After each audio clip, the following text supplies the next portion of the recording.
Kali ini kita akan melihat helikopter militer koaksial, apa yang membedakannya dengan helikopter lama dan baru, sistem keamanan dengan kursi pelontar pilot dan teknologi radar tersembunyi di bawah hidungnya. Kita juga akan melihat mengapa ini disebut helikopter pengintai dan penyerang.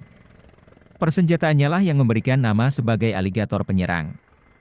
Helikopter ini menjadi saingan dengan helikopter Apache Amerika.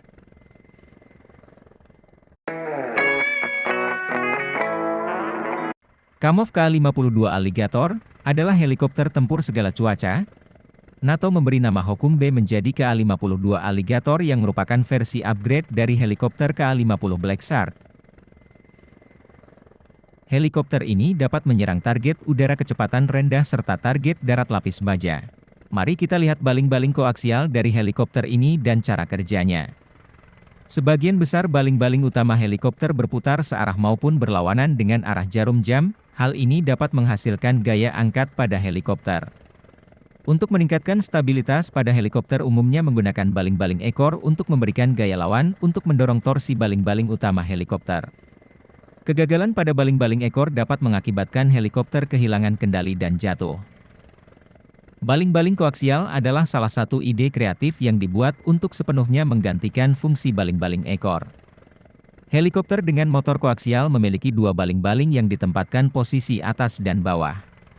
Digerakkan oleh poros koaksial yang terhubung ke gearbox, kedua baling berputar dalam arah yang berlawanan. Tanpa baling-baling ekor dapat menghemat daya. Hal ini membuat helikopter dapat bermanuver dan cocok untuk helikopter serang dan pendaratan berbasis kapal induk. Karena aerodinamis, helikopter ini dapat melakukan manuver tempur jenis baru yang didapat dari desain baling-baling koaksial yang meningkatkan daya dorong dari baling-baling utama dan tingkat putaran yang tinggi seperti belokan datar ke arah target, gerakan menyamping pada kecepatan tinggi dan meluncur dalam dari sudut tinggi 30 hingga 35 derajat.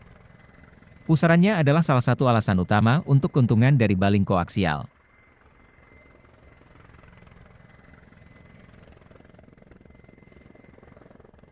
Helikopter ini memiliki panjang 16 meter dengan ketinggian 4,9 meter, yang sengaja dirancang untuk membuatnya tetap low profile. Diameternya 14,5 meter dengan kedua balingnya. Dapat lepas landas dengan kapasitas 10.800 kg yang cukup baik untuk helikopter seukuran ini. Didukung oleh roda pendarat yang kuat dan dirancang untuk dapat dilipat sehingga membantu helikopter untuk terbang dengan mempertahankan aerodinamisnya. Ini radar GOES 451 yang dirancang untuk deteksi penargetan mode thermal dan panduan rudal dengan memberikan tampilan di monitor. Untuk helikopter serang tersebut sedang diupgrade dengan sistem optoelektronik 52 yang baru. Di dalam hidung terdapat radar arbalet 52 yang memiliki jangkauan pemetaan 32 km dan jangkauan deteksi 25 km untuk target darat dan 15 km untuk target udara. Pada bagian kokpit yang dilindungi baja anti peluru pada bagian kaki-kaki dan kedua sisi.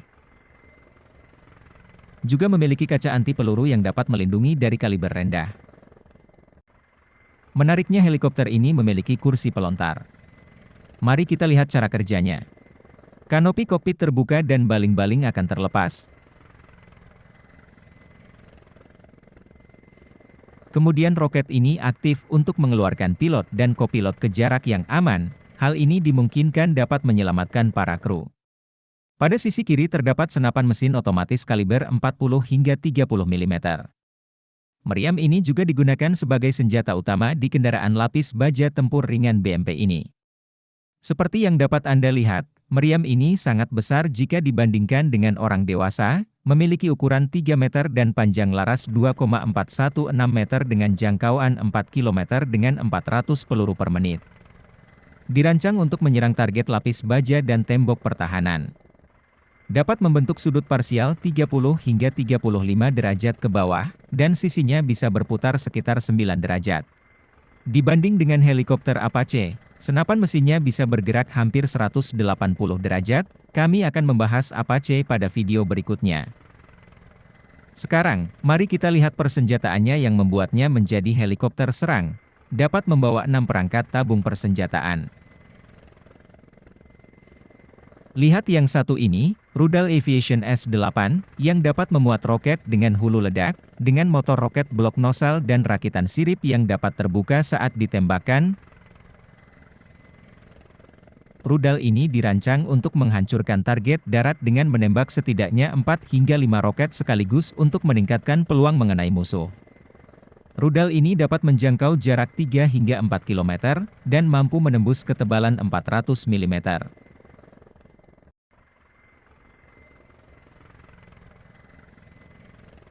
Ini adalah rudal Ataka 9M120 yang merupakan rudal anti-tank. Dapat menembus hampir setiap kendaraan lapis baja yang bergerak di medan perang, dengan jangkauan maksimum 6 km, memberikannya kekuatan untuk mampu menembus ketebalan 800 mm.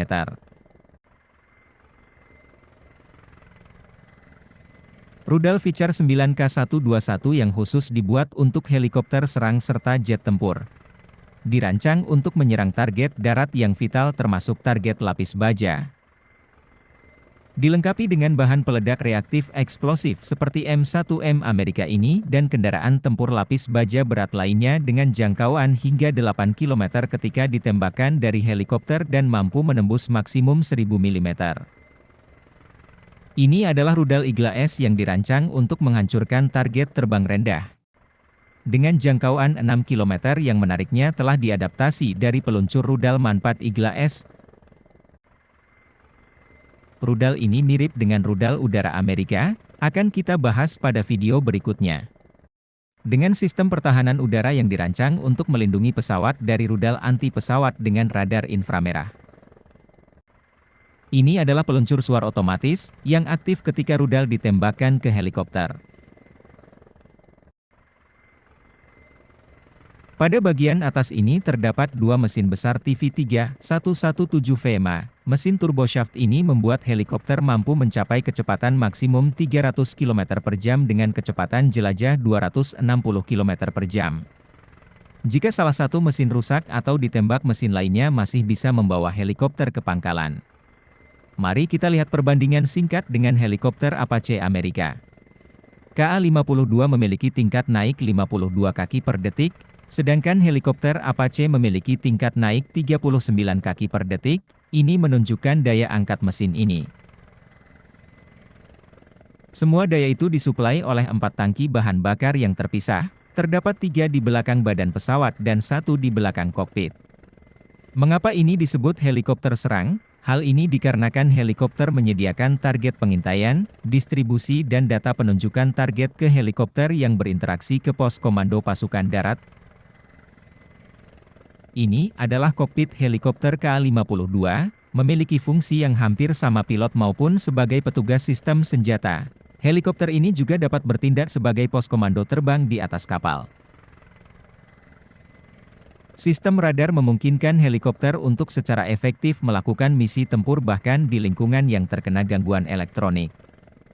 Helikopter dapat mendeteksi kapal musuh pada jarak 200 km.